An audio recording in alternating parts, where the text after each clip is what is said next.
Vite chez vous.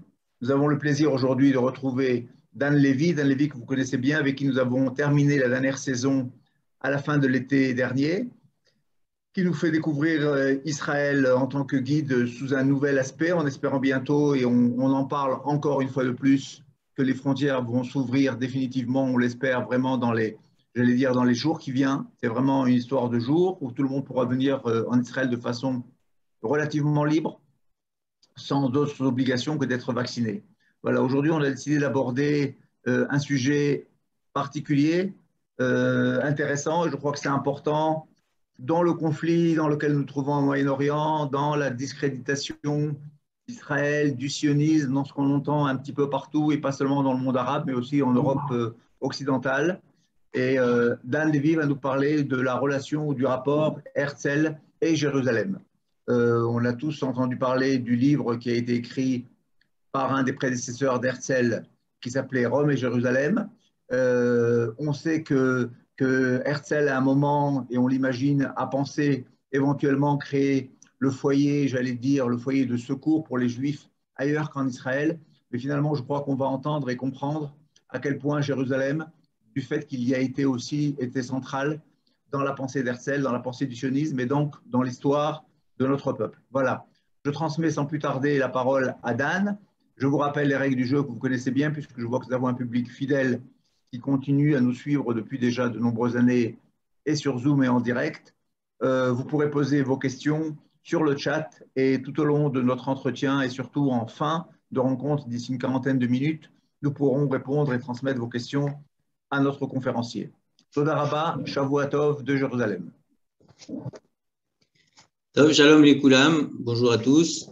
Donc voilà, je m'appelle Dan, je suis guide aujourd'hui et je me trouve à Yerushalayim et je remercie vraiment la Histadrut Hatzionit de l'OSM, l'Organisation sioniste mondiale, de tous ces beaux efforts pour essayer de vous amener non pas seulement Israël chez vous, mais beaucoup d'histoires, beaucoup de personnalités et certainement beaucoup d'événements.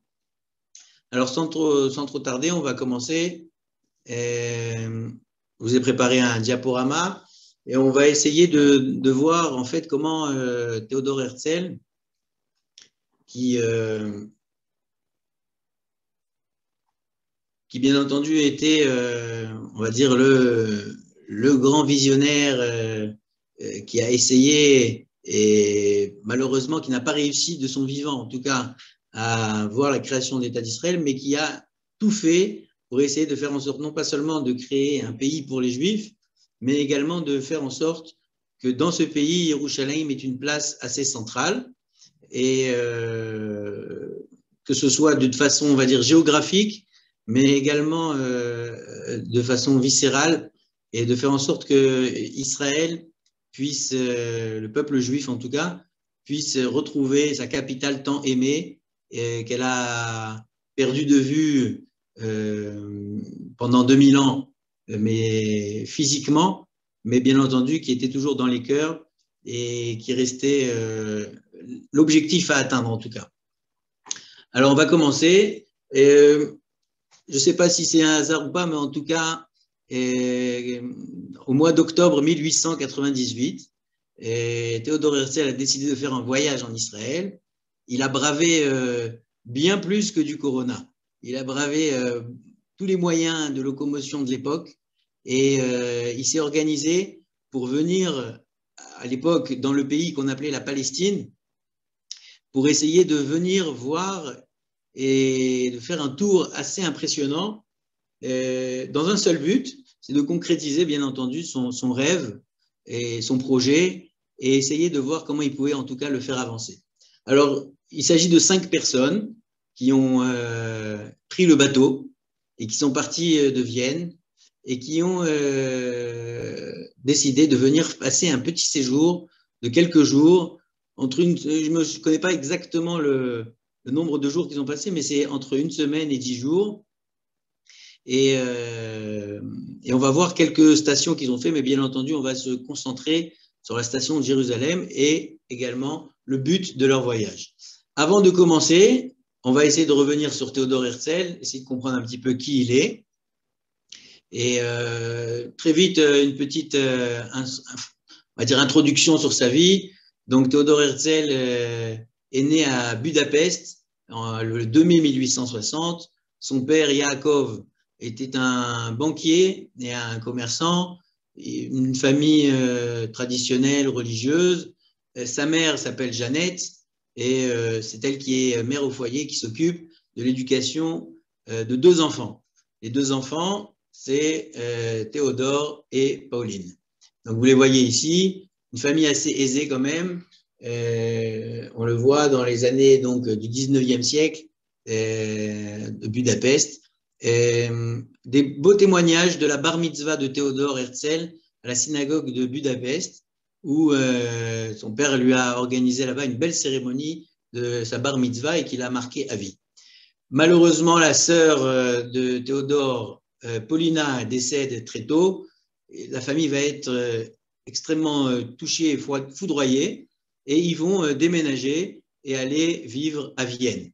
Donc Théodore arrive à Vienne, c'est un jeune homme, il va faire ses études, il va étudier le droit, mais très vite là-bas, il comprend qu'il y a trop d'antisémitisme, et même s'il réussit sa carrière avec succès, il n'a pas beaucoup de chance de devenir un avocat de marque.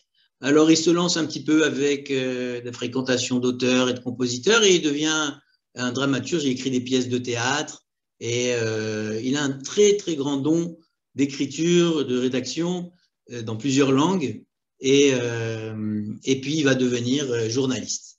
Et dans le cadre d'un travail pour lequel il est, on va dire, l'envoyé de presse, le journal qui s'appelle Neue Freie Presse, c'est-à-dire la nouvelle presse libre, on l'envoie à Paris, et il va aller vivre à Paris plusieurs années, environ 4 ans. Et lorsqu'il arrive là-bas, on est en 1895, et Théodore Herzl se retrouve en plein tourbillon. C'est les 100 ans de la Révolution française, mais il y a beaucoup d'antisémitisme qu'il a laissé derrière lui à Vienne. Il pense qu'en France, il n'y en a pas. Et puis, soudain, éclate l'affaire Dreyfus. Alors, il va se marier à Paris. Il va avoir 3 enfants. Pardon, il ne va pas se marier à Paris, il va se marier à Vienne. Et il y a la 3e enfant, Marguerite, qui va naître à Paris. Donc, l'affaire Dreyfus, très vite, on fait un petit point. Une histoire vraiment dramatique qui va surgir de l'école militaire française. Il y a un traître qui s'appelle Alfred Dreyfus qui va être accusé d'avoir donné des renseignements très vite à des pays ennemis tels que l'Allemagne. Et donc, on arrête cet homme. Il est bien entendu limogé, dégradé, et on l'envoie bien avant son procès, déjà après avoir culpabilisé cet homme avant son procès, on l'envoie en détention. Herzl, bien entendu, va vivre cet événement, et il va essayer de prendre parti sur un point. Il va avoir un antisémitisme virulent, en fait. Il va entendre mort aux Juifs. Il va comprendre que la France, libérée depuis 100 ans des droits de l'homme, en réalité cache, comme dans tous les pays d'Europe, un antisémitisme virulent. Et il va se lancer dans une solution à ce problème qu'on appellera la solution de la question juive. Où est-ce que les Juifs peuvent-ils vivre tranquillement? C'était ça la question. Où est-ce qu'on peut vivre tranquillement? Alors, il n'a pas la réponse automatique, mais ce qu'il va essayer de faire, c'est qu'il va écrire un livre. Lui qui est un si grand éditeur et écrivain, il va écrire un livre sur cette table que vous voyez et qui se trouve dans un hôtel à Paris. Et il va écrire le livre qui s'appelle le Judenstaat, en allemand, l'État juif, ou plus exactement l'État des Juifs. Alors, bien entendu, il y a des conséquences au titre. Si on dit que c'est l'État des Juifs, ça veut dire que c'est un endroit, un État où on réunit tous les Juifs du monde. Et si on dit que c'est l'État juif, eh bien, on parle en réalité d'un État qui se comporte d'après un système, on va dire, législatif, juridique et de loi et légal, d'après le judaïsme et d'après la Torah. Donc, bien entendu, il faudra lire le livre pour voir un peu de quoi il s'agit, mais on trouve à l'intérieur du livre, c'est une petite brochure, hein, un petit livre qui est vraiment pas très épais, dans lequel on trouve comment créer une réponse à cette question juive et comment créer un État. Alors, et bien entendu, l'essentiel, c'est d'avoir un budget et comment on gère ce budget, qu'est-ce qu'on devra créer comme société, quelles sont les entreprises vitales que le pays devrait avoir, comment on peuple le pays, quelles sont les méthodes de travail qu'on doit donner à cet endroit, et qui sont les citoyens de ce pays. Et en fait, dans ce livre, vraiment de façon très technique, Théodore Herzl va essayer de régler ce problème. Où est-ce qu'on peut créer cet État et surtout, comment le faire? Alors, pour le où est-ce qu'on peut le créer, ce n'est pas vraiment marqué dans le livre, mais il va essayer de mettre toutes ces relations en vigueur pour essayer de trouver un morceau de terrain et de territoire, plus exactement, sur le globe, où on pourra peut-être accueillir tous ces juifs du monde. Et donc, il va utiliser ces relations et, bien entendu, il va également utiliser tout son argent. Et c'est comme ça qu'un an après, il va réunir à Bâle le congrès juif sioniste et tous les dirigeants de plus de 16 pays, les dirigeants communautaires juifs, pour venir et essayer de présenter ce livre et présenter son projet. Alors voilà, vous avez sa citation qui est marquée ici. Si je devais résumer le congrès de Bâle en un mot, ce serait celui-ci. À Bâle, j'ai fondé l'État juif, et si je disais cela aujourd'hui publiquement, un rire universel serait la réponse. Mais peut-être que dans 5 ans ou dans 50 ans, sûrement, tout le monde comprendra quel était mon projet. Donc, Herzl présente son idée, il veut créer un État et il va utiliser en réalité tous ses ambassadeurs de 16 pays dans le monde pour plusieurs choses. La première des choses, déjà, à titre d'information, pour essayer de prévenir tous les Juifs du projet, les informer, leur montrer qu'il y a un organisme qui va s'en occuper et peut-être même d'essayer de demander leur aide afin de pouvoir contribuer d'un point de vue financier à ce projet. Donc, voilà, vraiment des centaines de personnes qui débarquent, bien entendu essentiellement d'Europe pour un premier temps, et chaque année, ils vont se réunir à Bâle et essayer de faire un congrès sioniste. Alors, c'est très tardivement que les Juifs d'Afrique du Nord seront conviés au projet, mais ils le seront aussi. Et les dirigeants des communautés juives de Tunisie, du Maroc, d'Égypte vont également participer à ces congrès sionistes. Et il y a vraiment beaucoup de choses assez intéressantes dans des protocoles qui sont écrits chaque année pour voir l'évolution de ce projet. Et bien entendu, Herzl va tisser un portefeuille de connaissances et de relations mondiales. Là, vous avez un petit Sefer Torah qui va être donné en cadeau en 1903 par les Juifs de Vilna et qui vont être donnés à Herzl comme cadeau. Donc, il avait un petit Sefer Torah qui le suivait en déplacement et ça ne va pas le suivre longtemps puisqu'en 1904, Herzl va décéder uniquement 7 ans après avoir lancé son fameux projet. Mais on peut dire que par le savoir-faire qu'il avait, les congrès sionistes ont continué pendant de nombreuses années et même ça continue même jusqu'à l'année dernière, je pense. On a fêté le 38e congrès sioniste à Jérusalem. Donc, voilà, donc exactement, c'était l'année dernière, je crois, dans les mêmes périodes, puisque c'est les périodes du premier congrès, et beaucoup de décisions ont été prises pour non pas seulement l'immigration, mais également le lien que doit avoir l'État d'Israël aujourd'hui, qui est une grande entité, avec les Juifs qui sont en diaspora et même dans le pays. Alors, vous avez une photo ici de Théodore Herzl qui est sur son balcon à Bâle et qui est sur ce fameux fleuve. Alors, on a réussi à récupérer ce balcon, un morceau en tout cas. Et beaucoup de photos que je vais vous montrer maintenant viennent de l'endroit qui s'appelle le Merkaz Herzl, le centre Herzl, qui nous expose d'abord beaucoup de choses de l'histoire de l'épopée d'Herzl, mais également beaucoup de ses objets personnels qui lui ont servi pendant, on va dire, toute sa carrière dans l'établissement du pays juif. On a également dans cet endroit, dans ce musée, la possibilité de voir le musée a réussi à reconstituer le bureau de Théodore Herzl. Alors, on peut voir que, bien entendu, ce qui est important dans son bureau, c'est ses parents. On voit sa mère, on voit son père, on voit des très beaux cadres, on voit une belle table, des beaux meubles, beaucoup de livres et le plus important, c'est un globe.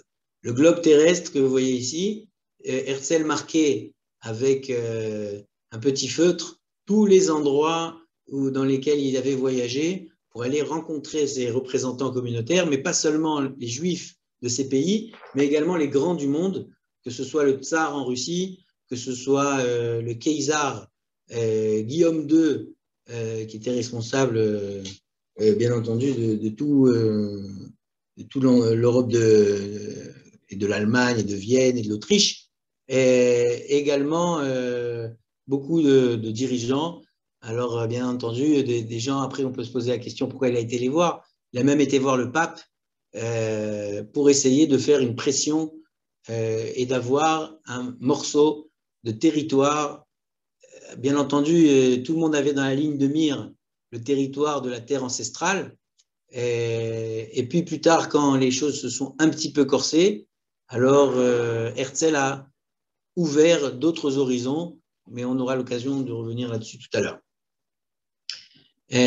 Sur son bureau, il y a cette fameuse boîte bleue, la fameuse boîte, puisqu'une organisation a été créée qui s'appelle le KKL, dans un des congrès sionistes.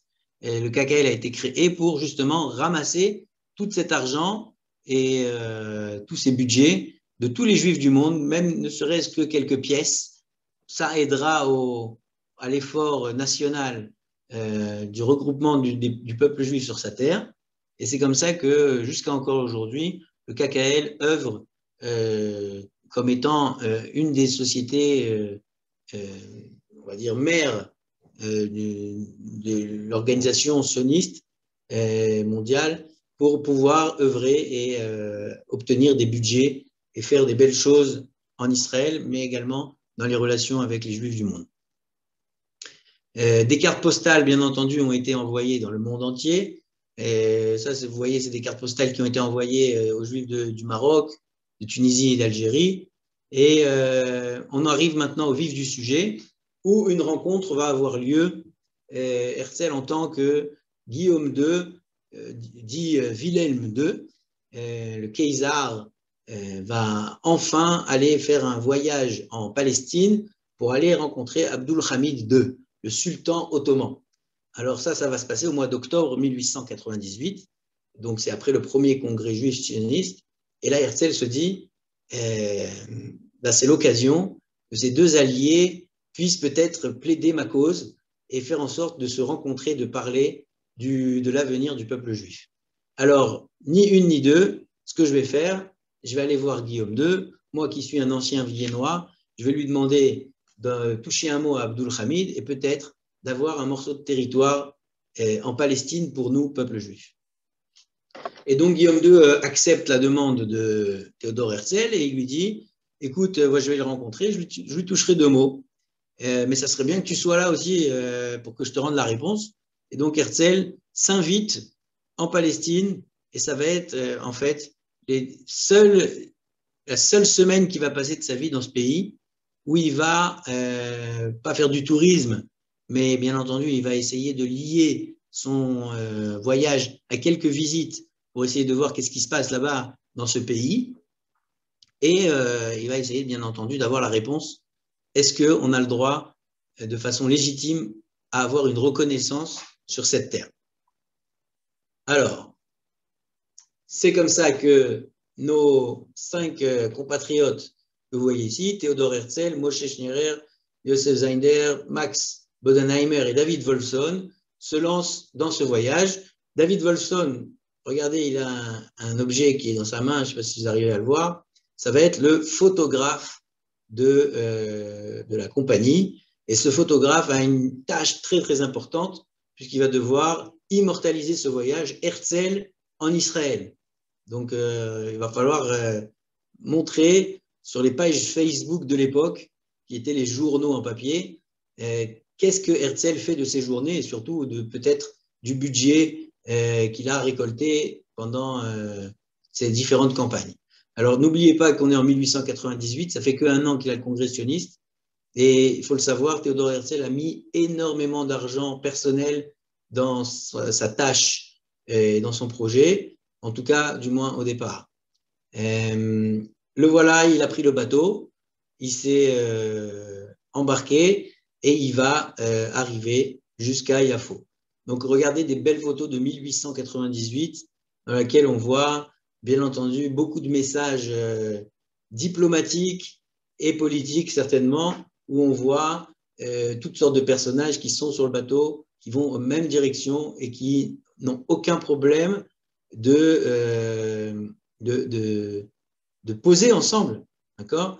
Alors, vous voyez, l'appareil photo est là, donc apparemment, c'est quelqu'un d'autre qui a pris la photo. Ils avaient plusieurs appareils.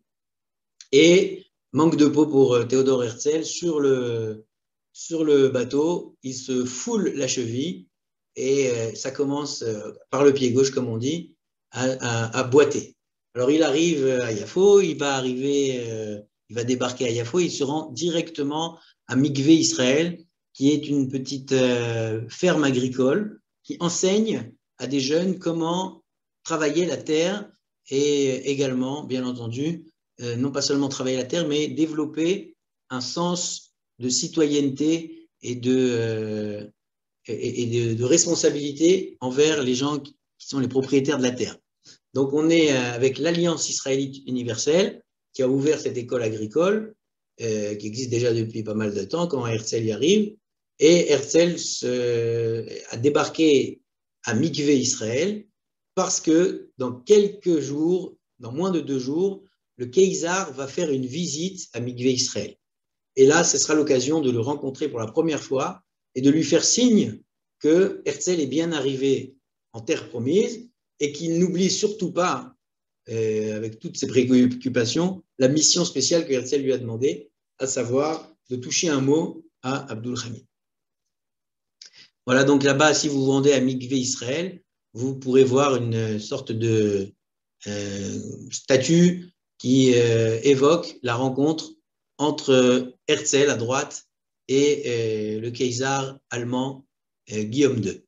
Bien entendu, c'est David Wolfson qui va devoir prendre la photo de cette rencontre. Imaginez un petit peu sur la une des journaux de l'époque, et Herzl, le visionnaire de l'État juif, et du futur État juif, qui rencontre les grands du monde en Palestine. Donc c'est vraiment, l'article est déjà bien rédigé, il ne manque plus que la photo, et c'est là que David Wolfson va avoir un grand problème, puisque la photo qu'il va prendre, le fameux selfie qu'il va prendre, va rater. Alors à l'époque, ils n'ont pas, bien entendu, les moyens technologiques qu'on a aujourd'hui de refaire ce selfie. Et après plusieurs heures, lorsqu'il va développer la photo, eh bien voilà, à gauche, ce qu'il en sort, on voit le Kaiser qui est ici, Guillaume II, sur son beau cheval blanc, qui rencontre Herzl, mais Herzl n'est pas du tout dans la prise de vue. Alors, Herzl est vraiment fou furieux contre David Wolfson, et on va faire ce qu'on appelle un photomontage. Alors, il va aller sur une plage de Yafo, de Tel Aviv, il fait semblant de parler au Kaiser avec son chapeau, et après, on découpe la photo, et on fait passer le Kaiser sur le cheval noir ici, et comme ça, on peut coller tout ça, et avec quelques pixels qui sont de l'époque pas très précis. Eh bien voilà, on a la photo de Herzl qui rencontre le Kaiser et qui lui dit bonjour. Et ce qui est intéressant, c'est en fait l'échange très court qu'il va y avoir entre les deux. Herzl lui dit, ça va, vous avez fait un bon voyage? Et l'autre, il lui répond, bah oui, mais il fait chaud ici. Hein. Alors oui, il fait chaud, mais cette terre a besoin d'eau. Voilà, c'était les seules paroles qui se sont échangées entre ces deux personnes. Et rendez-vous maintenant à Jérusalem. Et plus tard, bien entendu, ça va être le vif de notre exposé. Qu'est-ce qui va se passer à Jérusalem avec Herzl? Herzl va mettre les pieds à Jérusalem, c'est énorme pour lui. C'est la concrétisation de toute son éducation juive, même si lui n'est pas un juif pratiquant et religieux, il a baigné dans cette ambiance avec ses parents, il allait très souvent à la synagogue, et on a dit qu'il a fait sa bar mitzvah, il a reçu un sefer Torah, mais aussi un témoignage, à chaque fois qu'il faisait un congrès sioniste, il allait à la synagogue avant pour se recueillir et pour peut-être prier pour avoir une réussite. Alors voilà, on voit son chapeau qui est conservé aujourd'hui dans le centre du Merkaz Herzl à Jérusalem. Le même chapeau, je vous remonte là, qui tient dans sa main. Voilà, donc Herzl s'est lancé donc dans sa fameuse visite du pays qui a pour but uniquement cette rencontre diplomatique entre les deux hommes. Et entre-temps, il a été à Yafo, Mikvé Israël, Rishon LeZion, Nes Ziona, Rehovot. Il a vu beaucoup de monde là-bas. Et c'est l'occasion de vous inviter à chercher un petit film de Uriel Feinerman qui explique bien cette épopée et ce voyage que Herzl a fait en quelques jours. Et Herzl arrive à Yerushalayim, c'est un vendredi, et il prend le train. Alors, le train arrive à la gare de Jérusalem, le train part de Yafo, et il arrive à Jérusalem. Alors, comme on est tous encore un petit peu confinés de notre arrivée en Israël, j'ai décidé de vous montrer ces lieux en vrai. Donc, j'ai été vous les filmer. On va les voir. Je vais vous montrer 3 petites choses qui aujourd'hui sont visibles. Voilà, donc nous sommes à la gare qui existe encore aujourd'hui, la gare ferroviaire de Jérusalem. On la voit bien, elle est très très belle. Le bâtiment a été conservé, on peut rentrer.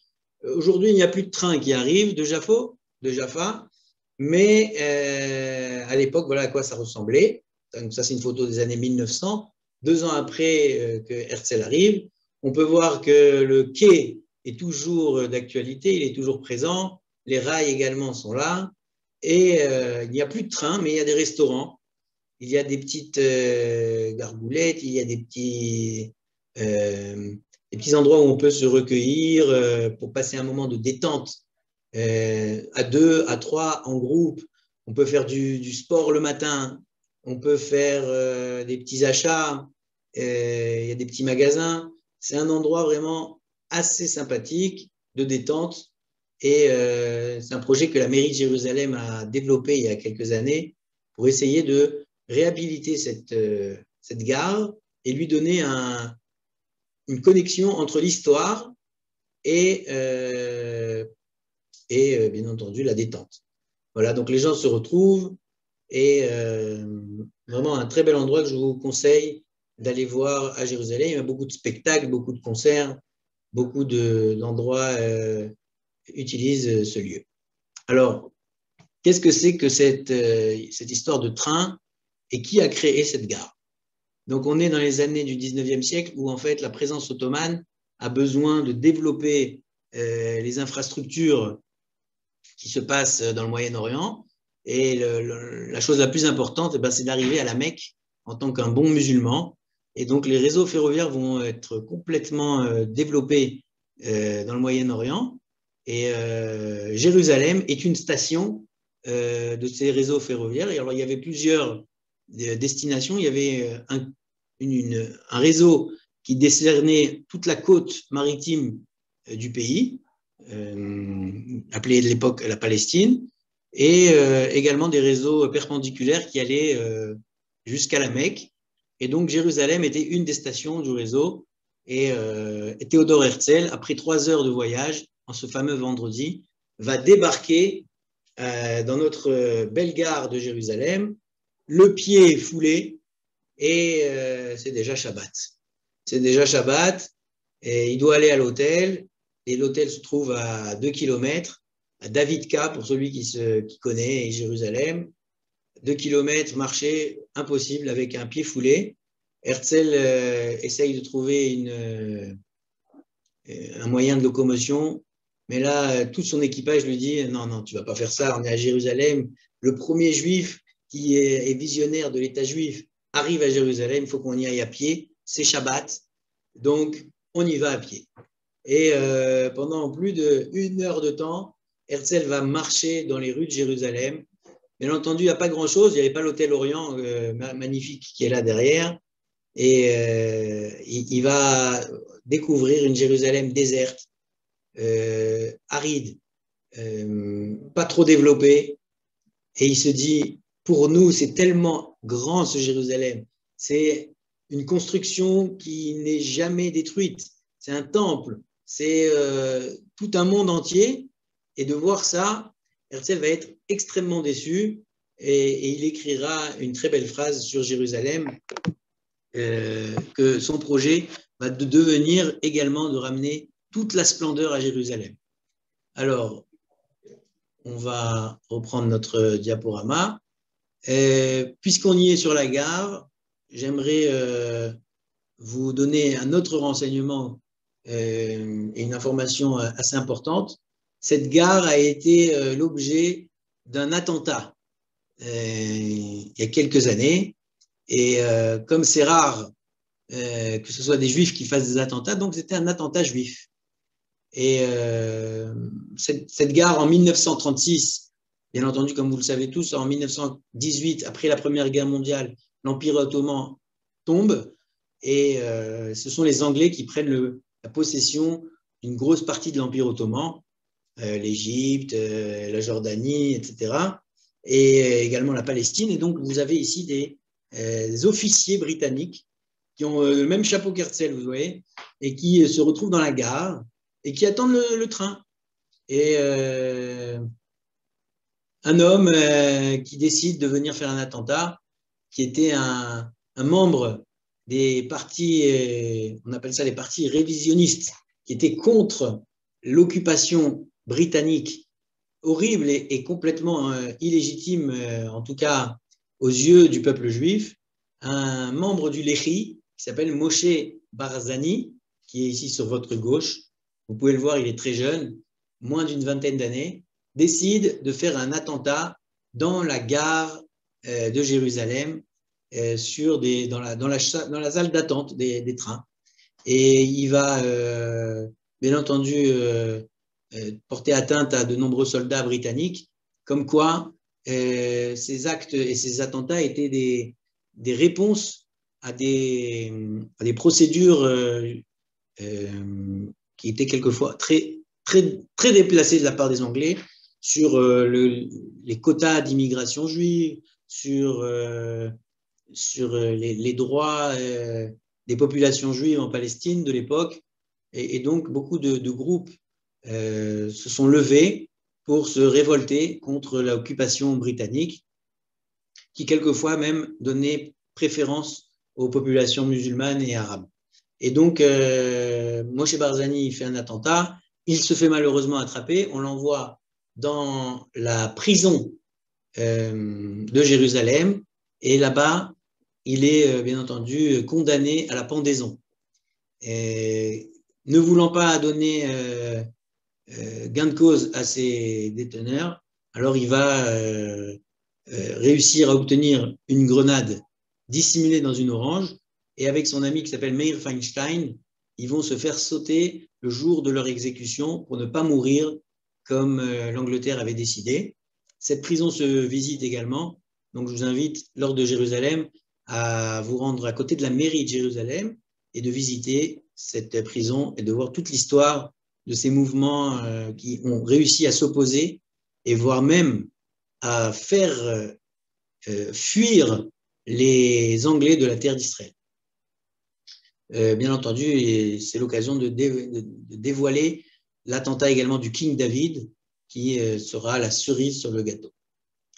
Alors, pour revenir à notre système ferroviaire, il faut rendre hommage à celui qui a créé, on va dire, le Kablan, le réalisateur du concept de la gare. Il s'appelle Yosef Navon, donc un homme qui est d'origine espagnole et qui se retrouve décoré par les Ottomans et qui arrive à décrocher le contrat pour créer ces chemins de fer.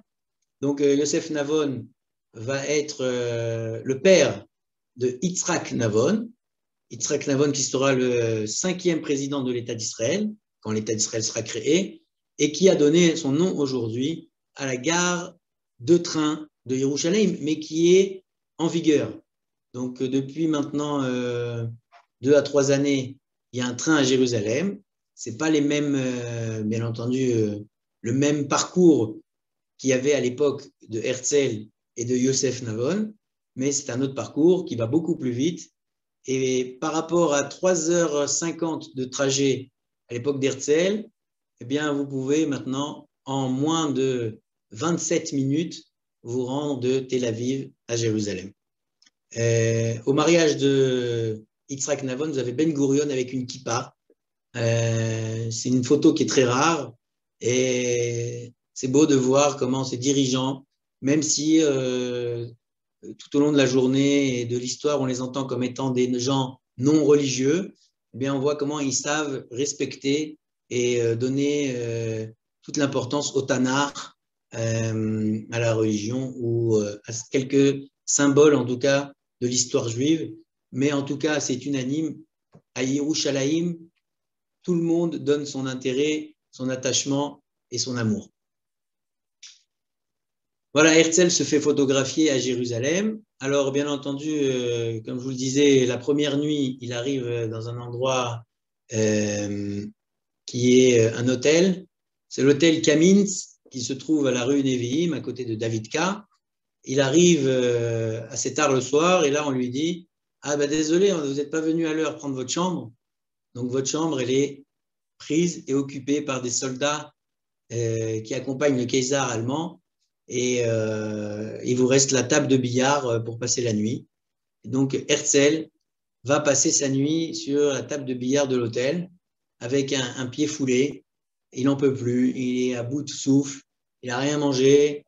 Et là, il dit « Je ne trouverai pas ma solution dans le luxe. » Et le lendemain, pendant le Shabbat, il décide d'aller voir un ami qu'on lui a conseillé et qui se trouve dans le quartier de Mamila. Donc, Herzl va aller à Mamila, le quartier Mamila, et il va chez la famille Stern.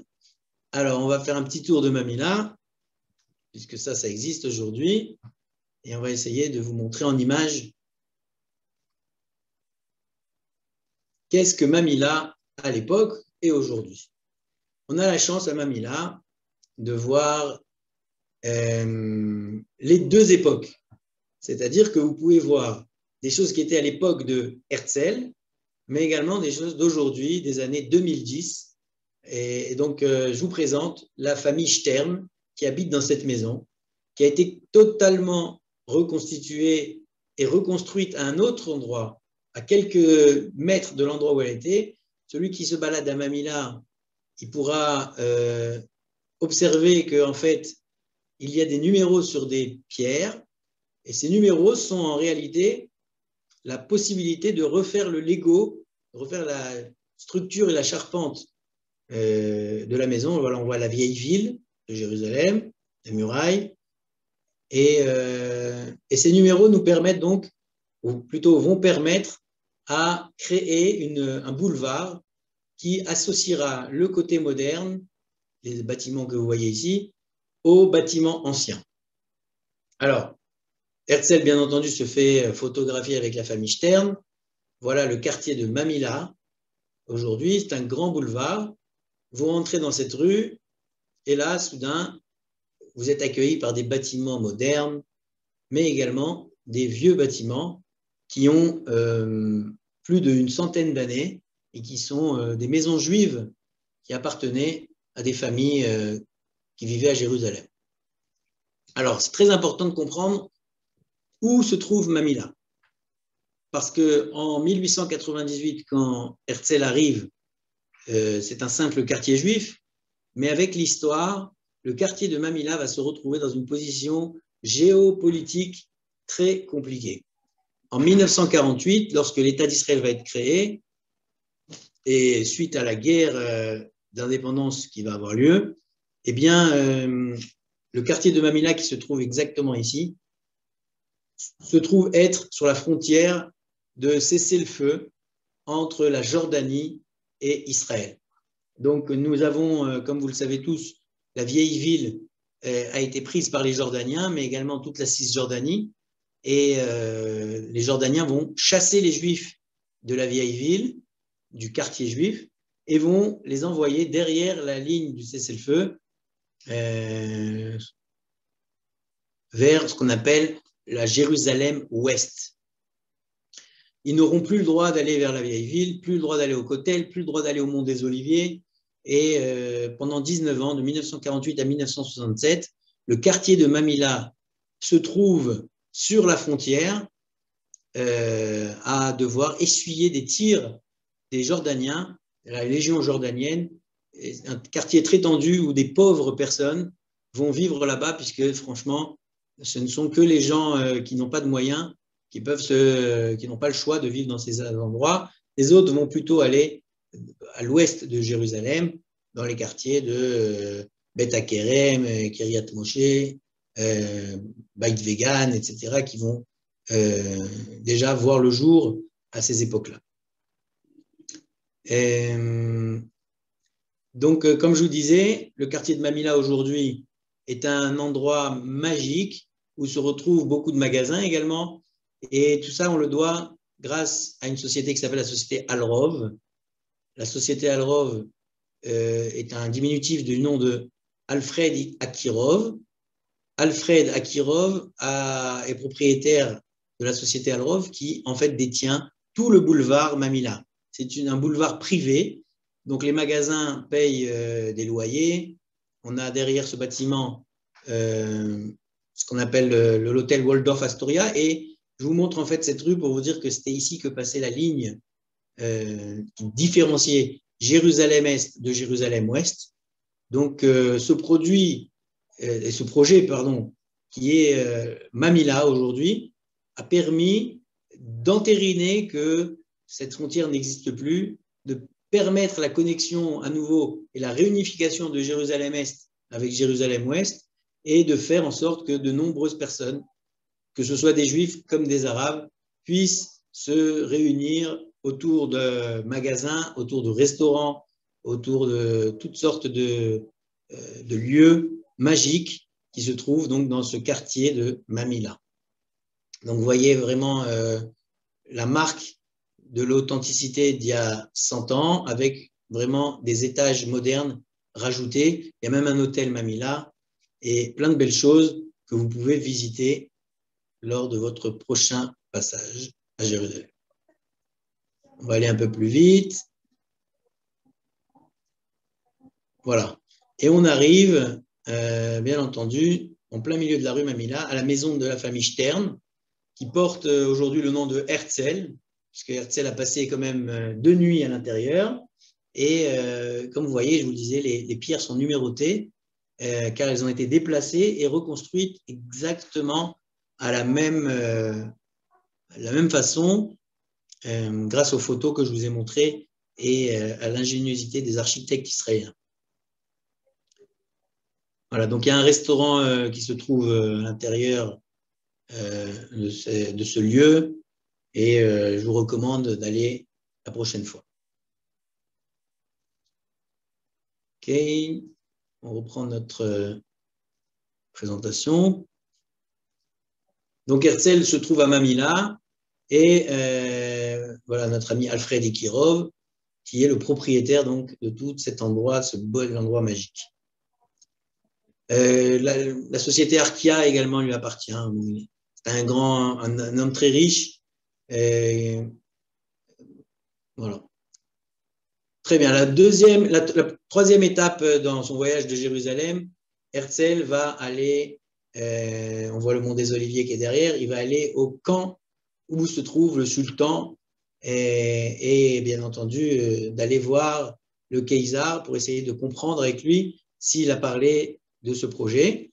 Donc voilà, la délégation du Khaïsar devant la tente du sultan, Herzl arrive, il a une audience auprès du Khaïsar qui lui dit, écoute, j'en ai touché quelques mots, il faudra suivre le cours de ces opérations et on reste en contact.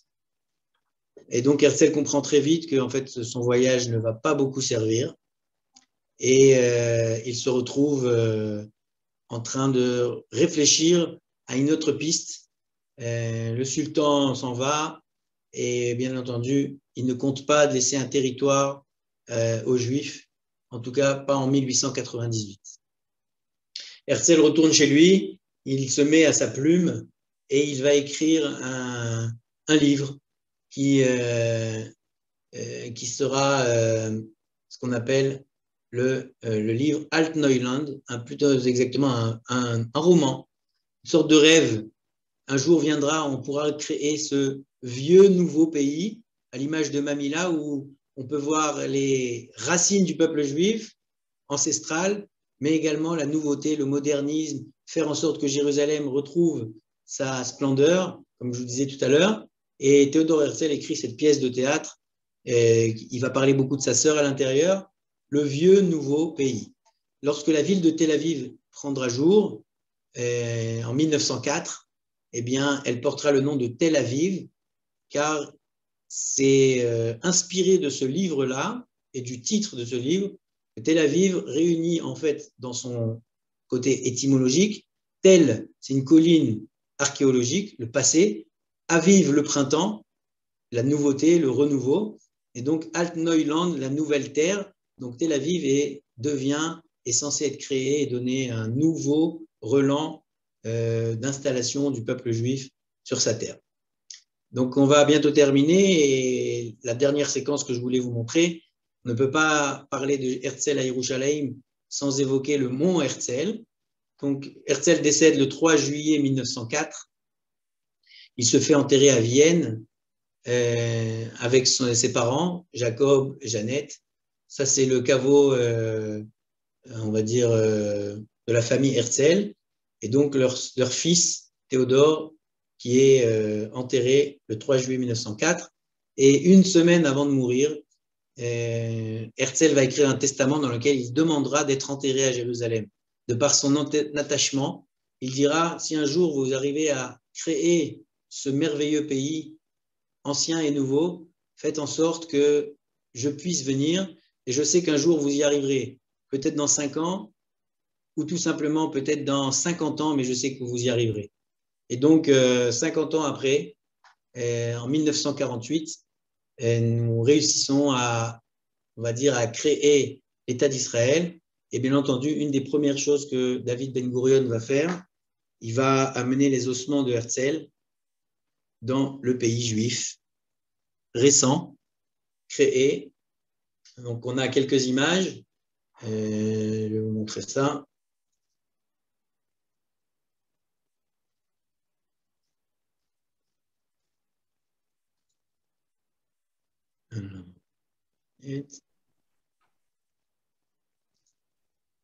Noutak? Oui? Ah, on ne t'entendait pas. Ouais, je mets en place le film et je vous partage aussi. Une minute. Alors, on zoome, hop, tac. Voilà. Donc, bienvenue au Mont Herzl. Et sur la place du Mont Herzl, au sommet du Mont Herzl, où nous pouvons voir la tombe de Théodore Herzl, qui a été donc dès 1949, qui est venu couronner la montagne. Et malheureusement, dans cette montagne, il y avait déjà des gens qui étaient enterrés. Tous les gens qui avaient combattu en 1948 avaient déjà pris sépulture sur cet endroit. Et donc, Herzl siège aujourd'hui à Jérusalem. On peut voir dans le fond les quartiers du centre-ville, les tours de Jérusalem et le mont Herzl qui se trouve à côté de Beit Vegan est un endroit très pastoral, une belle forêt, comme le KKL a su faire, avec une grande place qui laisse place à des cérémonies de commémoration, mais également à des fêtes lors du jour de Yom Ha'atzmaut, où chaque année, un spectacle et des feux d'artifice ont lieu à Jérusalem. Donc, vous assistez maintenant à la création de l'État d'Israël par David Ben Gurion. Les derniers bateaux qui ont amené des gens ont porté le nom de Théodore Herzl et ramené des juifs, des olim, des immigrants qui débarquaient, qui accomplissaient leur rêve de venir en Israël. Les vivants sont venus, mais également beaucoup de gens avaient voulu se faire enterrer en Israël. Donc, comme on disait, c'est le cas de Théodore Herzl, qui est enveloppé d'une parochette assez spéciale qui a été faite par les femmes de la Viso de Vienne et qui enveloppe le cercueil de Herzl arrivant à Jérusalem. Là, c'était la place qui était, comme je disais tout à l'heure, consacrée à Herzl. Vous avez certaines tombes avant que Théodore soit enterré au sommet de la montagne.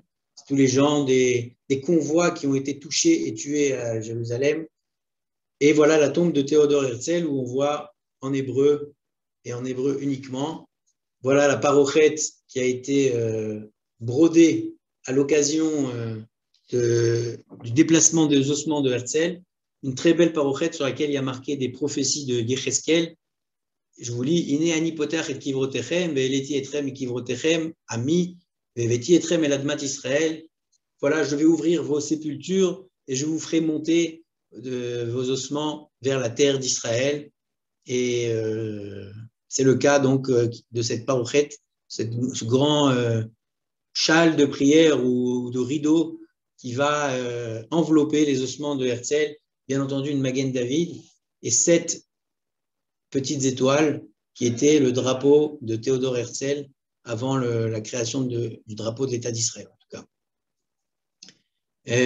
Cette parochette est exposée au musée de Har Herzl, et vous avez quelques images des archives israéliennes où on voit l'avion amener les ossements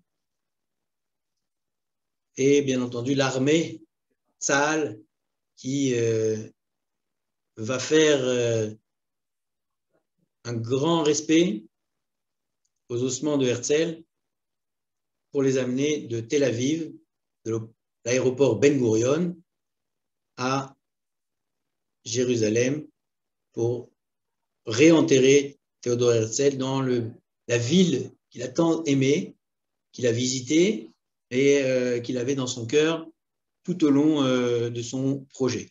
Alors c'est très important puisqu'il y a beaucoup de polémiques sur le sujet de la proposition de l'Ouganda.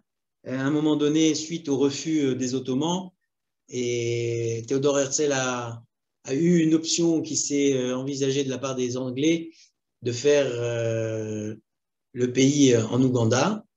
Et en ayant bravé le congrès sioniste qui était assez, on va dire, hostile à cette offre, eh bien, Théodore Herzl a crié « Im eshkachech Yerushalayim ». Il n'y avait pas lieu d'oublier Yerushalayim. Ce n'était qu'une possibilité momentanée, en tout cas comme projet. Il y a même qui disent que c'était une sorte de stratagème pour pouvoir faire accepter aux Anglais et à l'opinion internationale qu'il faut quelque chose pour les Juifs et que momentanément, l'Ouganda fait l'affaire, mais peut-être qu'un jour ou l'autre, on arrivera à Jérusalem, car ce sont notre but et notre raison de vivre. En tout cas, Herzl a décédé après cette proposition d'Ouganda Beaucoup pensent qu'il a été très touché de l'échec, en tout cas politique, de son association, bien que un élan avait été lancé et que la machine était lancée pour pouvoir arriver quelques années plus tard à la création de l'État d'Israël. Voilà donc sur le mont Herzl, les gens qui sont venus et qui ont amené de la terre de chaque endroit d'Israël pour pouvoir affirmer que Herzl était le visionnaire de l'État juif. Donc chacun jette son petit sac, une méthode qui avait malheureusement très courante, qui a été également utilisée avec Edmond de Rothschild quand il a été enterré. Voilà, des milliers de gens sont venus rendre hommage et vraiment un respect assez fort de cet événement. Alors vous avez, pour terminer, sur une belle touche, voilà ce que ça ressemble, une fête de Yom Ha'atzmaut en Israël sur le mont Herzl, devant la tombe de Herzl qui se trouve ici. On a des centaines de jeunes qui viennent danser en bleu et blanc, qui font des formes juives, qui évoquent des versets du Tanakh, et tout cela devant le public spectateur, avec le chef d'état-major, le président de la Knesset, quelquefois également le Premier ministre, et beaucoup de personnalités des autorités politiques israéliennes. Voilà, chers amis, j'en ai terminé. On va laisser quelques instants si vous avez des questions.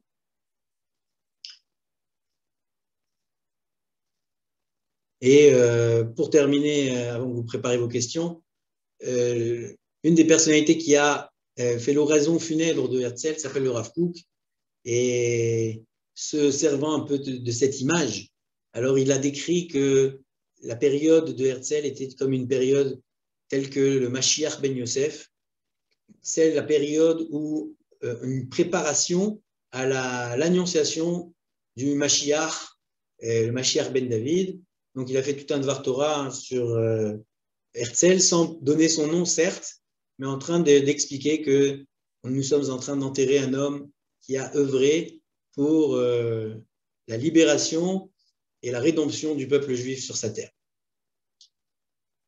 Et pour terminer, bien entendu, le tramway de Har Herzl, qui porte le nom de Herzl et qui était également mentionné dans son livre de l'État juif, où il faudra également préparer des moyens de transport modernes.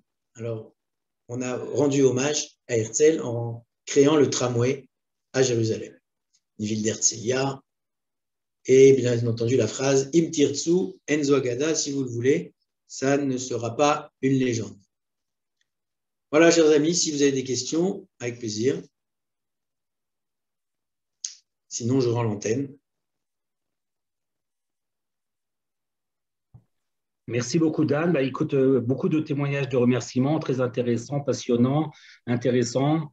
Comme toujours, ton fan club est entièrement acquis et te remercie. S'il y a une question, c'est vraiment les dernières secondes pour la poser. Yasmine, peut-être que tu nous mets au courant de ce qui se passe prochainement. Voilà, jeudi prochain, on reçoit Shlomo El-Maleh, qui va parler du coût de la vie en Israël et comment gérer un budget en Israël. C'est un coach financier. Et dimanche, pour tous ceux qui souhaitent revisiter Israël, on va en direction de Tel Aviv cette fois avec Stéphane Goldin. Voilà. Tov, merci beaucoup. Shavua Tov.